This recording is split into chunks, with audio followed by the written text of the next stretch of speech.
Over the past few months, I've been hearing discussions from other people about this card that's currently limited on the TCG Forbidden and Limited list, along with the OCG side too.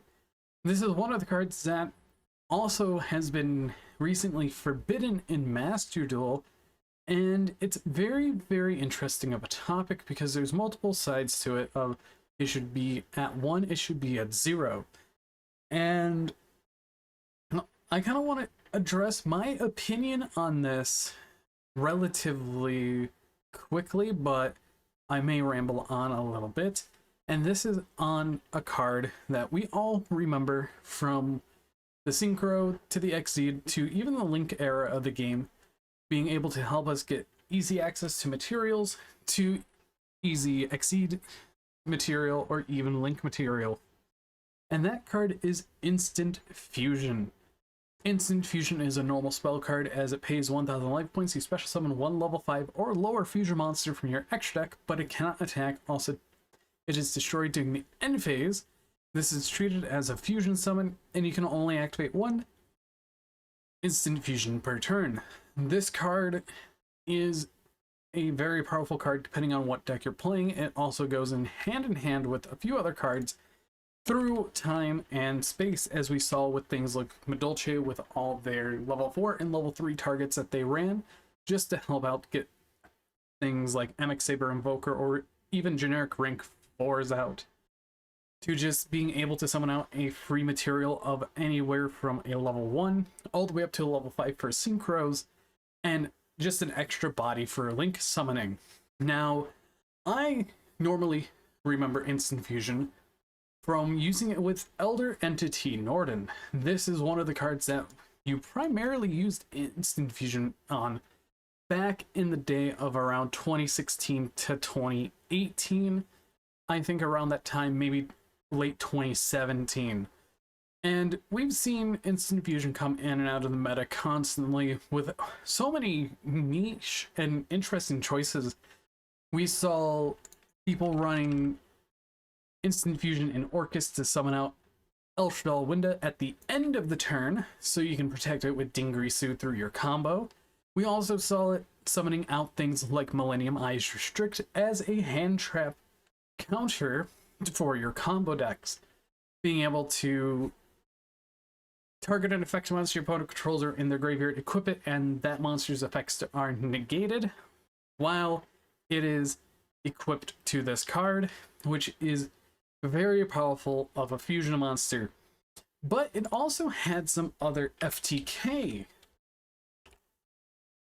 potential, being able to be used in things like Blaze Phoenix FTK, Supreme King Dragon Starving Venom FTK, and the Tyrant Neptune FTK, along with utilizing it with Lyrilless Independent Nightingale.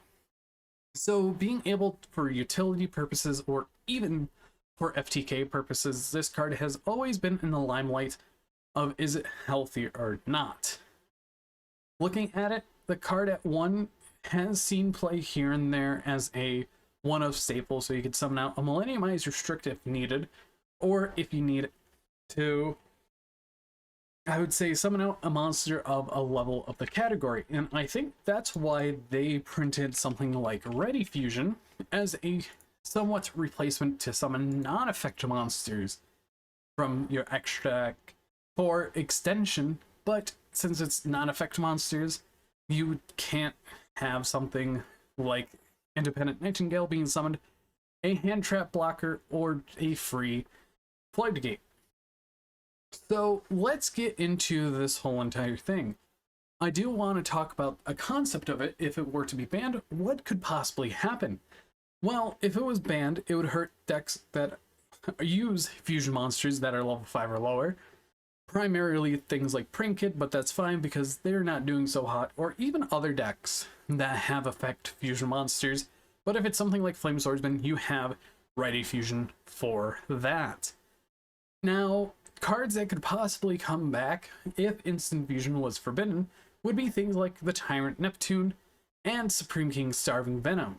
So this is just because you don't have an easy way to access into Independent Nightingale for a quick FTK, because you need Assembled Nightingale and a Lyrilisk monster. So this would only be locked into something like a Lyrilisk deck for that type of FTK.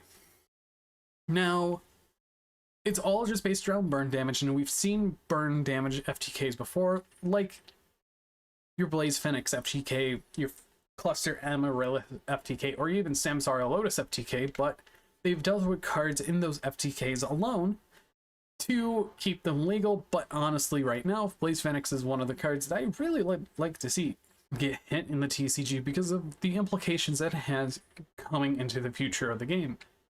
But back to the Instant Fusion side, if you were to ban Instant Fusion, you could probably take the Tyrant Neptune and Supreme King Dragon Starving Venom off the forbidden section of the ban list, so decks could utilize them into other different ways of play. Because being able to copy effects, it is a strong card that it can copy effects of monsters, but without certain cards, it can be less valuable. Now, with Supreme King Starving Venom, one of the cards that you mainly copied that is still forbidden in the TCG today being Heavy Metaphors Electromite. And Electromite is just one of those cards that I realistically don't think will come off the Forbidden Unlimited list for a while because of how powerful it is, placing a Pendulum monster from your deck to your extra deck face up, being able to pop a card on the field to add a face-up Pendulum monster from your extra deck to your hand, and if a card's in your Pendulum zone leaves the field, you draw a card for free. And it doesn't have to be a Pendulum monster to leave the field, it's any card in the Pendulum zone. So realistically, it is getting you 2 cards for the price of 1 monster. And having it paired with something like Supreme King Dragon Starving Venom gives you an additional body, which realistically is very powerful to have as utility.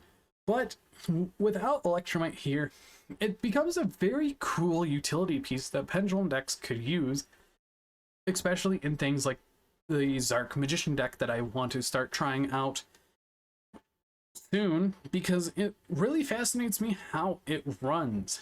And Tyrant Neptune, I love reptile monsters, they're one of my favorite types next to Sea Serpents, and I would like to see my reptile come back off the list if they were to ban Instant Fusion. Now, other things that they could possibly do and bring back is one that's very, very subjective to the community, being Elder Entity Norden. Being able to use a Synchro or Exceed monster, 2 of them, so 2 Synchros, 2 Exceeds, or 1 Synchro, 1 Exceeds to summon it, and if it's special summoned, you can target a level 4 or lower monster in your graveyard, special summon it, effects are negated, but banish it when it leaves the field. Now, I've played when this card was illegal with Instant Fusion, both at 3, and it was a mad powerhouse because of how crazy it was.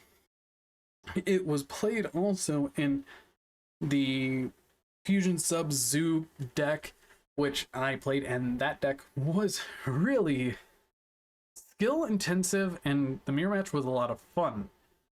But realistically, Instant Fusion is just one of these weird cards, as it has received a retrain, but it also has some targets that are locked behind, or some cards that it utilized that's locked behind the Forbidden Limited list. There's probably a couple others that are on the Forbidden Limited list that it actually has locked in stone. But realistically, Instant Fusion, I could definitely see getting banned in the future, just so they could take stuff off the list and clean it up a little more. And overall, it's just been this powerful card from Cyberdark Impact, and quite a bit of cards from Cyberdark Impact are on that level of this is really powerful, like the barrier statues.